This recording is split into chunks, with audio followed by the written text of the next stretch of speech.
Assalamualaikum warahmatullahi wabarakatuh dan salam sejahtera. Bersua kembali dalam podcast Inklusif at UMT yang bersiaran dari Studio Media Kreatif Pejabat Komunikasi Korporat Universiti Malaysia Terengganu. Inklusif at UMT merupakan wadah rasmi Universiti Malaysia Terengganu dalam usaha memperluaskan jangkauan ilmu, menyampaikan maklumat terkini, promosi pendidikan, hebahan, berita-berita pendidikan tinggi serta membincangkan pelbagai isu dan topik yang relevan dengan pembangunan pendidikan tinggi negara. Menerusi platform ini, kami menampilkan tetamu dari pelbagai latar belakang yang berkongsi pandangan, pengalaman juga jangkauan mereka berkenaan dengan ekosistem pendidikan tinggi negara. Dan pada hari ini kita amat berbesar hati mempunyai menampilkan seorang tetamu dari Universiti Malaysia Terengganu. Jadi saya ucapkan selamat datang kepada Profesor Madya Dr. Muhammad Uzair Rosli ke Studio Media Kreatif Universiti Malaysia Terengganu. Selamat datang, Doktor. Terima kasih. Okey, Doktor, kita dalam podcast Inklusif at UMT, saya sebutkan tadi kita membincangkan pelbagai tajuk dan topik berkaitan dengan khususnya pendidikan tinggi negara. Jadi sebelum kita mungkin sepak bola itu lebih jauh lagi, mungkin untuk kita memulakan perbincangan ataupun sembang, sebenarnya kita sembang je, Doktor, ni santai je kan. Kita tak nak serius macam lecturer dalam kelas kot kan. Itulah tertarik je saja ni. Okey. Okey, jadi mungkin Doktor boleh perkenalkan latar belakang pendidikan lah, khususnya pendidikan tinggi dan mungkin dari segi kepakaran pendidikan Doktor tu sendiri. Okey, saya sebenarnya bermula daripada bumi mengambang teliput ni juga. Saya alumni Universiti Malaysia Terengganu. Okey, alumni. Saya merupakan batch yang ke-6 tahun 2005, sarjana muda Sains Biologi Marine. Sekarang program ni pun dah menjangkau kepada 21 batch dah. Jadi 2005 kita masih lagi KUSTEM ketika itu. Okay, ya, betul. Okay. Selepas habis daripada pengajian ijazah sarjana yang pertama itu, kemudian saya melanjutkan pengajian di peringkat master, masih lagi di Universiti Malaysia Terengganu dalam bidang Marine Conservation, dan seterusnya saya melanjutkan pengajian ke University of Queensland, Australia, dalam bidang Animal Physiology, tapi pengkhususan dalam bidang reptilia, khususnya reptilia marine lah. Okey, satu bidang yang mungkin tak ramai di Malaysia ni. Saya bolehkah kita katakan tidak ramai yang dalam dunia penyelidikan tersebut?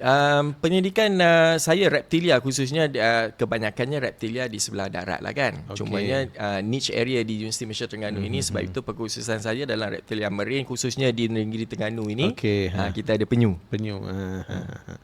Okey, tapi Doktor sendiri asal daripada mana? Saya saya dilahirkan di Kuantan Pahang, dibesarkan di dalam sebuah kamp polis PGA. Oh, anak polis rupanya. Anak polis. Okey. Pasukan Gerakan anak polis ni disiplin lebih ke ataupun macam mana? Tak tahulah tu, tengok tu. Tak, saya yang menariknya, saya kalau disiplin ni agak, mungkin kalau orang tengok saya agak macam tak berapa suka sangat terlalu formal, sebab itu saya cuba avoid. Dan sebab hari-hari saya melihat dengan pakaian kemasnya. Jadi saya agak macam tidak berapa selesa sedikit. Sebab itu mungkin saya suka sebagai seorang pensyarah kot, sebab dia ada flexibility tu. Okey.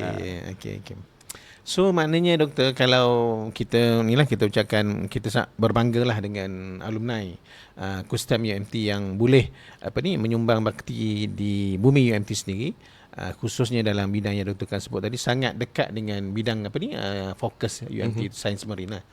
Okey, Doktor. Jadi kalau boleh kita mungkin berpindah kepada soalan yang lain ataupun isu yang lain. Doktor telah berada di UMT ni, saya fikir kalau daripada zaman student sampai ke hari ini mungkin dah lebih pada 25 tahun. Boleh? Ya, hampir 20 tahun lah. Hampir 20 tahun. Okey, jadi macam mana Doktor melihat perkembangan UMT, khususnya dalam konteks reputasi kita sebagai sebuah institusi pendidikan tinggi daripada awal dulu, daripada KUSTEM sampai ke hari ini? Soalan ni sama dengan peniaga apam balik dekat depan Mr. DIY semalam. Kebetulan. Soalan dia tanya, suka tak duduk Terengganu? Saya kata memang tidak ada negeri lain lagi lah kan. Negeri paling bahagia. Negeri paling bahagia ni. Saya melihat perkembangan khususnya di Gombadak inilah. Dulu kita datang gelap saja kan. Tapi kita melihat sebenarnya pembangunan dengan adanya sebuah universiti, memang hasrat pembangunan sebuah universiti di mana-mana lokaliti itu sebenarnya untuk membangunkan kita nak panggil ekonomi tu orang boleh faham, tetapi sebenarnya nak membangunkan sebuah ketamadunan di kawasan tersebut itu lebih penting. Jadi apa yang kita lihat, bagaimana dimensi masyarakat yang berada di sekitar ini sekarang ini, perkara ini memang sukar disukat lah kan. Tapi saya merasai perkara itu, saya rasakan kita tidak jauh daripada negeri-negeri yang lain. Cuma saya pun selalu cakap asal mana, asal tu memang kita tak boleh elak lah, tapi orang mana saya cakap, tapi kita orang Terengganu.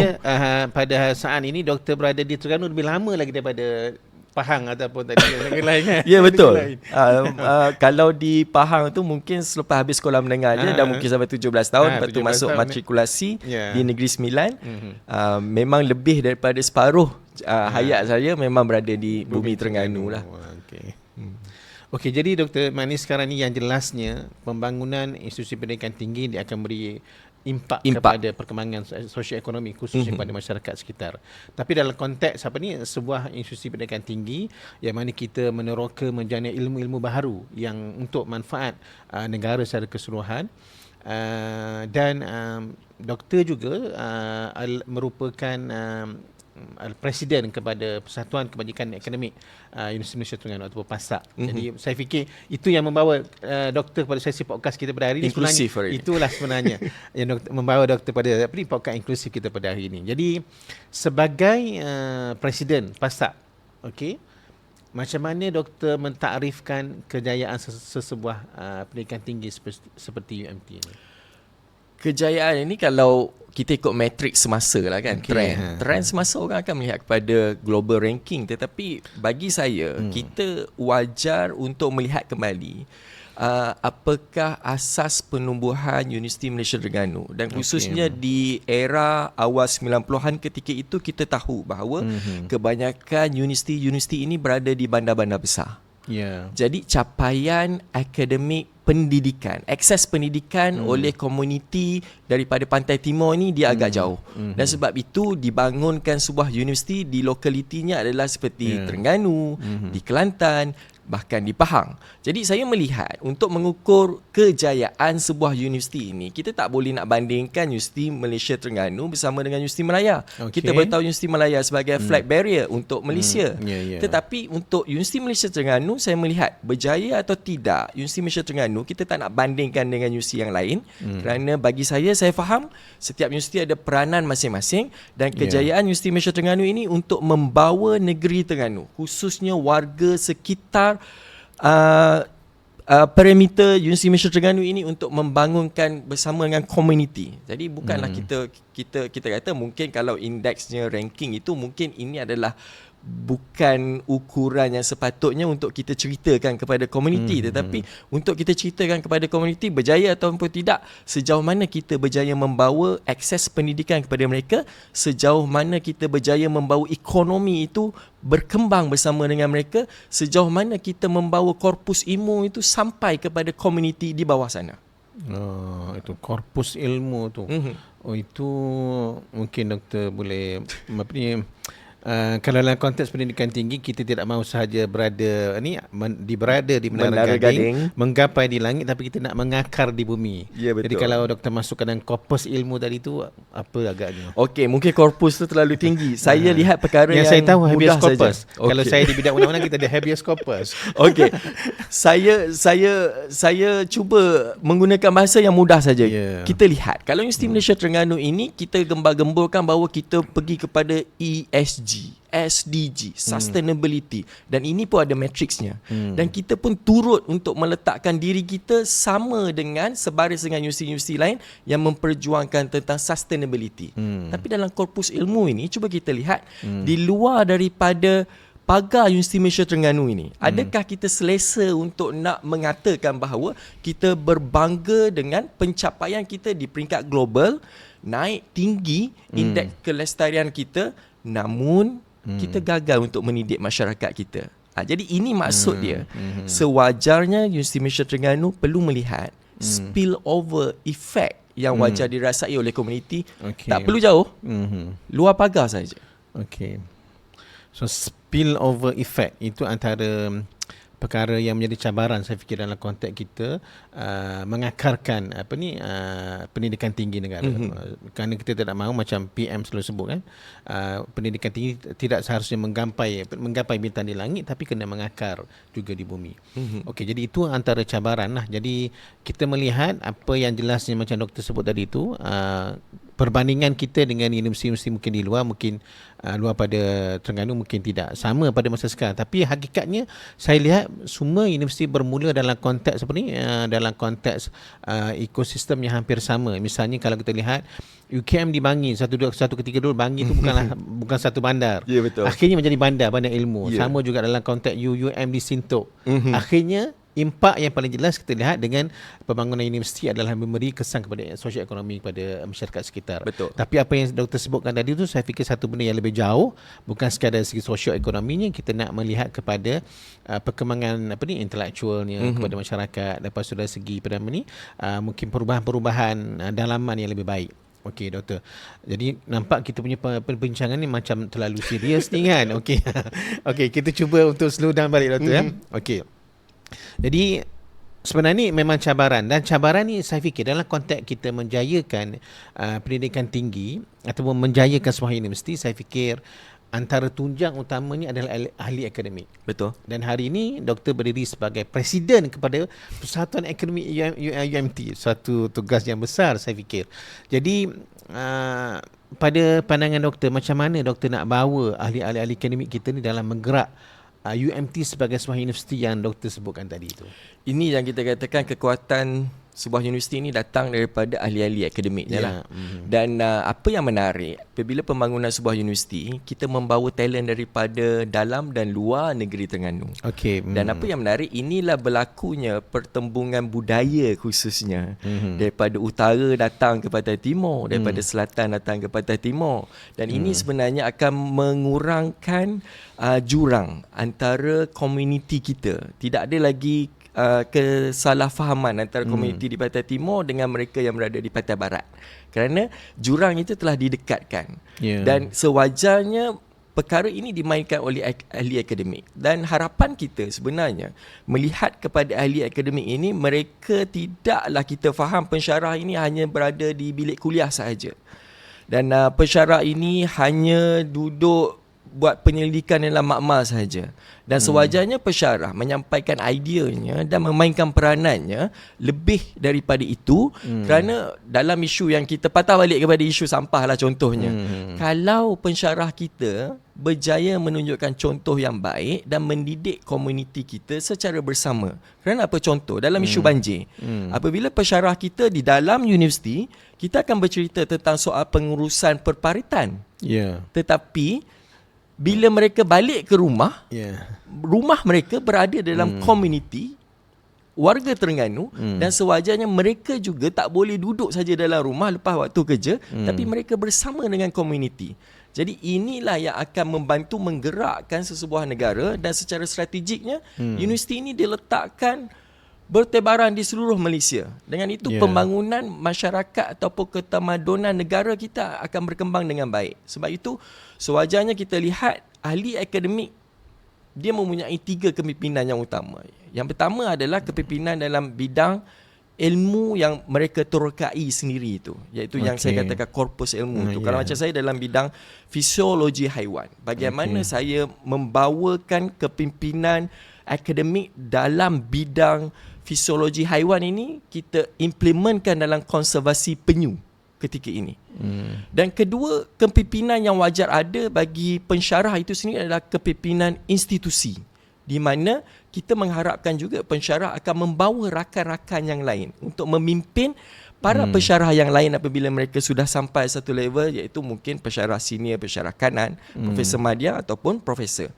Dan seterusnya kepimpinan yang kita harapkan daripada pensyarah adalah di luar daripada komuniti akademik mereka, iaitu bersama dengan komuniti. Sewajarnya pensyarah kita tidak boleh kata sebab mereka terlalu sibuk mereka tinggalkan komuniti. Sebab komuniti sekarang ini berada bukan sahaja di, kalau dahulu kita faham pergi ke balai raya, pergi ke kedai kopi, tapi sekarang ni komuniti ada dekat netizen ramai. Tapi kalau kita membiarkan kita lebih saja, dekat. Sekarang ni kita terlalu dekat, mungkin terlalu dekat dengan komuniti sebenarnya kita banyak akses, tetapi sekarang ini saya risaukan apabila pensyarah kita sibukkan mereka dengan mengejar dalam dunia akademik saja, tapi mereka lupa tinggalkan kepimpinan yang wajar mereka buat adalah kepimpinan kepada komuniti. Okey. Jadi maksudnya bahawa cabaran kita adalah untuk kita mendekatkan ilmuwan dengan rakyat. Betul. Dan macam mana ilmuwan itu menterjemahkan ilmu yang mereka peroleh di makmal ataupun dalam kertas-kertas Q1, Q2 tadi itu kepada realiti keperluan ataupun kehendak masyarakat yang sedang kita bersama pada masa ini. Okey doktor, mungkin saya nak slow down lagi tu sebab saya nampak masih lagi serius kita ni kan. Walaupun saya difahamkan doktor seorang debater, jadi memang seorang debater tu kalau dia bercakap tangan dia akan juga turut bercakap. Betul doktor ya? Okey. Doktor menyebut tadi tentang corpus of knowledge ataupun mungkin yang saya faham body of knowledge lah.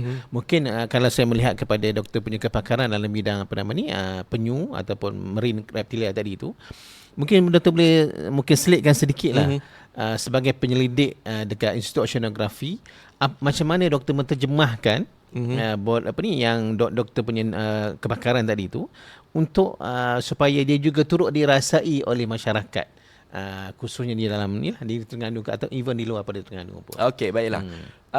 Kajian saya memang nampaknya agak fundamental, iaitu mengkaji tentang kadar penggunaan tenaga anak penyu keluar daripada sarangnya. Jadi persoalan ini first time saya dengar doktor sebut ini.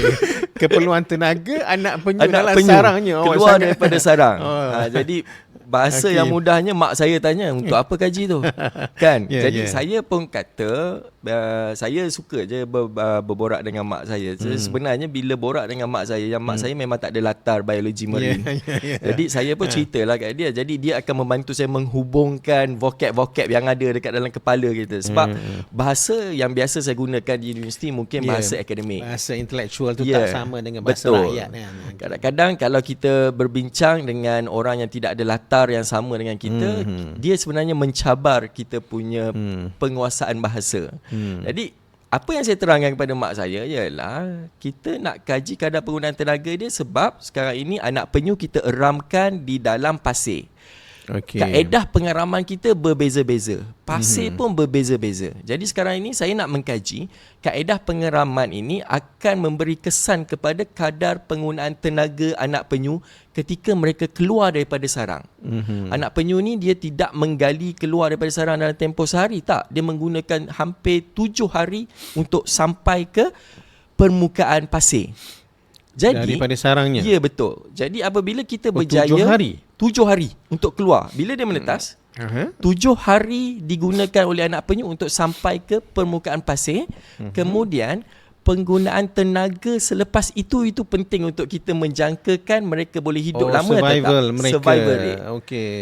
Jadi saya mengkaji seolah-olah analoginya, saya nak tahu berapa tenaga yang ada dalam badan dia untuk dia boleh berenang sampai mana. Sebab analoginya kalau kita tuang minyak kereta RM30, saya bandingkan dengan tuang minyak RM100, sudah tentu RM100 boleh pergi jauh. Jadi sekarang ini usaha konservasi negara kita banyak berfokus kepada di daratan, di darat. Tapi kita lupa bahawa 99% jangka hayat penyu ini berada di dalam air. Maka sebab itu kita perlu menggerakkan usaha kita memahami penyu kita lepas keluar daripada pantai di Pulau Redang, lepas keluar daripada Dungun, mereka pergi mana? Supaya kita nak pastikan tempat yang mereka sampai tu, tempat itu ada produktiviti ataupun makanan yang mencukupi untuk mereka. Saya harap faham tu. Boleh. Saya rasa menarik tu kajian tu. Jadi kalau berdasarkan kajian doktor, berapa jarak yang tenaga yang ada pada rata-rata puratanya berapa? Apa yang menarik, anak penyu bila mereka keluar daripada sarang, mereka akan berenang non-stop, tanpa henti. Apabila mereka berenang tanpa henti, jadi memudahkan kita untuk menjangkakan mereka boleh berenang sampai mana. Jadi penyu daripada Pulau Redang, mereka akan berenang sampai ke Tenggol. Tapi situasi ini akan berbeza apabila adanya monsun yang berbeza-beza di pantai negara kita kan. Jadi sekarang ini kita boleh memahami sunatullah, kita katakan bahawa seekor ibu penyu boleh bertelur sehingga 10 atau 12 kali dalam setahun. Jadi ada anak mereka yang dilahirkan pada bulan Mei. Selang 10 hari dia ada sarang yang lain pula. Maka ada anak penyu yang dilahirkan pula yang menetas pada bulan Ogos. Jadi mereka ini akan ditolak ke perairan yang berbeza. Dan dengan memahami situasi ini, maka sebab itu kita kata penyu ini ada highly resilient, iaitu keampuhan spesies mereka. Dan bila kita memahami alam, sebenarnya kita kita cuba apply apa yang kita dapat. Sebab banyak sains ini, teknologi yang kita dapat pun kita daripada pemahaman kita memerhati alam. Anak Nabi Adam pun apa yang mereka belajar daripada selepas berlaku kematian, mereka melihat kepada burung gagak. Kan? Jadi inilah sebenarnya ilmu yang kita dapat. Jadi apa yang saya sampaikan kepada komuniti adalah bagaimana aplikasi kita dalam pengeraman telur penyu di hatchery supaya kita mencari kaedah pengeraman terbaik untuk meningkatkan kadar survival untuk anak-anak penyu ini. Jadi inilah apa yang kita terjemahkan kepada komuniti, dan akhirnya bila penyu banyak, alhamdulillah pada Oktober tahun ini penyu agar tidak lagi disenaraikan sebagai haiwan terancam. Okey doktor, itu sedikit berkenaan dengan penyelidikan doktor. Cuma dalam konteks mungkin kalau pendengar kita pada sesi ini dalam kalangan masyarakat yang pelbagai, yang mungkin tidak faham sains, yang mungkin bekerja di luar daripada lautan ataupun yang berkaitan dengan kajian-kajian UMT ni, dia mungkin akan bertanya, so what? Dalam bahasa yang mudah saya kata, apa kaitan penyu dengan manusia? Kita nak sibuk sangat pasal penyu ni, kenapa? Apa kaitan dengan kitanya? Kita tak makan penyu, lepas tu telur penyu kita tak boleh dilarang untuk makan pula je. So jadi apa yang kita nak sebenarnya? Dalam kajian saya, kita banyak apply kepada bidang konservasi marine lah. Dalam bidang ini sebenarnya apa yang cuba kita buktikan ialah, yang pertama ialah kita nak mendapatkan satu ekosistem yang harmoni. Iaitu kita boleh coexist lah, bermaksud ada predator, ada pemangsa, ada mangsa. Kita tak boleh nak terus bunuh pemangsa. Dan begitu juga bila kita memahami tentang kepelbagaian hidupan ini, sebenarnya kita boleh terapkan di dalam kehidupan kita. Sebagai contoh, dalam dunia konservasi penyu sekarang ini, ramai orang sebelum ini kata kalau dia nak conserve penyu ini, dia akan bunuh lah haiwan yang makan penyu. Tapi kita tidak. Pemahaman kita ialah black tip reef shark yang berada di hadapan pantai Cagah Hutang itu turut penting. Kita tidak boleh semudah-mudahnya. Kita ada jerung juga. Kita ada jerung lah. Shark tu jerung lah. Ya, betul. Jadi dalam permodelan ekologi, kita melihat bahawa kita ada satu titik equilibrium yang kita katakan bahawa kita perlu ada predator untuk mengawal apa yang ada di dalam lautan. Kalau saya ambil contoh yang mudah ialah perkara yang pertama, penyu ada di pantai Cagah Hutang. Maka datang para penyidik daripada Universiti Malaysia Terengganu menjalankan usaha konservasi. Tapi kat situ orang melihat bahawa konservasi ini bermaksud komuniti semua tak boleh sentuh lah. Tapi kita tidak. Kita ajak komuniti untuk bersama dengan kita untuk melakukan usaha konservasi. Selepas melihat usaha konservasi ini, orang mula menjadikan tempat kita ini tempat rujukan. Maka kita buka kepada orang awam. Bila mula membuka kepada orang awam, maka kita tawarkan sebagai sukarelawan. Lepas tawar kepada sukarelawan, lebih ramai lagi orang yang nak datang. Maka kita membuka untuk peluang orang datang, melawatlah kita punya sanctuary penyu. Maka peluang perniagaan datang kepada pengusaha-pengusaha bot pula. Lepas pengusaha-pengusaha bot datang, takkan nak tengok penyu saja. Maka mereka bolehlah bawa orang sekeliling Pulau Redang. Jadi inilah maksud dia spill over tu. Jadi bagaimana kita membangunkan satu usaha yang mula-mula kita lihat sebagai penyelidikan yang kecil. Tapi kita kena membangun secara organik.